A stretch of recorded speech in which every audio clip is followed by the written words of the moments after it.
Green lockdown लगा हुआ है, आपके कारोबार पे कितना असर पड़ा, काम पे कितना असर पड़ा? ज़्यादा असर पड़ा है। रिक्शा ही नहीं चला रहे, सुबह से बैठे हुए हैं। 2000 का, ऊपर से चलान 2000 का, इस चीज़ दूर चिंची का ही। ये बस का चलान है, ये चिंची का चलान 2 मसला नहीं, चलान भी कराते हैं, कोई मसला नहीं। आपका हुआ चलान? जी। किस वजह से हुआ है? जाने की वजह। तो आप अब ये तो चलान होगा ही ना, जब एक एरिया में ग्रीन लॉकडाउन लगा है तो आप वहाँ जाएंगे तो चलान तो होगा। नहीं देखिए मैडम, यहाँ तो मुकम्मल बंद करें ना, पूरा शहर बंद कर दें। यही एरिया बंद करना था। तो जो मतलब जहाँ ग्रीन लॉकडाउन बना है, जब बनाया गया किसी वजह से ही बनाया गया है, मैं यही पूछ रही हूँ। चलान तो 200 का भी चिंची वाले के लिए चलान बहुत ज़्यादा है, ठीक है ना। 200 का भी 500 का कर दे, 1000 का कर दे, इकट्ठा ही 2000 का चलान। 2000 वो सारी दिहाड़ी में ना कमाए, वो कहाँ जाएगा गरीब बंदा, आपने भर दिया चलान? और क्या करे।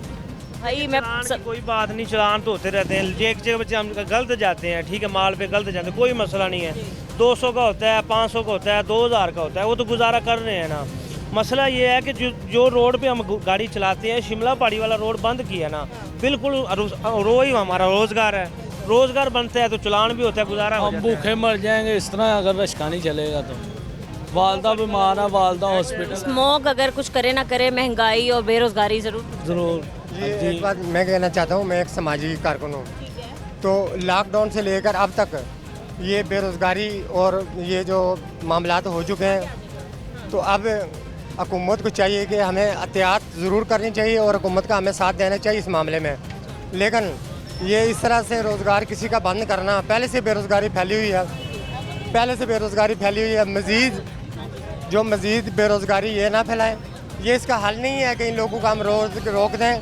क्योंकि 2018 जो लॉकडाउन का मामला है वो अभी तक हमारे सरों पे है, और बिल, बत्ती के बिल, बिजली के बिल, ये पहले हमें मार दिए हैं। इस वक्त हुकूमत से यही हम एक समाजी रहनुमा की सोच से ये कहते हैं कि गरीब का चूल्हा जले, चाहे अमीर हो चाहे गरीब हो, उसको बेरोज़गार नहीं करना चाहिए। एहतियाती तदबीर ज़रूर इस्तेमाल करनी चाहिए, और किसी तरह से हमारा कोई, चाहे वो अमीर है चाहे गरीब है, वो बेरोज़गार नहीं होना चाहिए। एक वजह ये भी बताई गई है कि जहाँ लाहौर में इतनी ज़्यादा स्मोक है, यहाँ पर भी फसलों की बाक़ियात जल रही हैं। वहीं से एक बात ये भी सामने आई है कि कहीं ना कहीं हमारे पड़ोसी जो मुल्क है हमारा, वहाँ से भी स्मोक आ रही है। वो लोग भी फसलों की बाक़ियात चलाते हैं, तो धुआं मतलब वहाँ से उड़ के यहाँ आ रहा है। तो शहर लाहौर क्योंकि बीच में एक तरफ शहर को कसूर लगता है और एक तरफ मतलब बाकी यहाँ के इलाके लगते हैं, और दूसरी तरफ भारत लग रहा है। तो मतलब अब क्या कहना चाहेंगे वहाँ के लोगों से भी कि मतलब हमारे मुल्क पे थोड़ा रहम खाएं?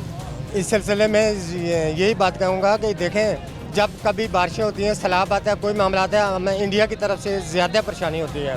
क्योंकि हमारा जो ये लाहौर है, ये तकरीबन बॉर्डर के एरिया और इस एरिया के अंदर है, तो हमें बहुत से इनकी तरफ से मुश्किलात पैदा होती है। हम उनसे भी ये कहते हैं कि इंसानी रिश्तों सबसे बड़ा इंसानियत है।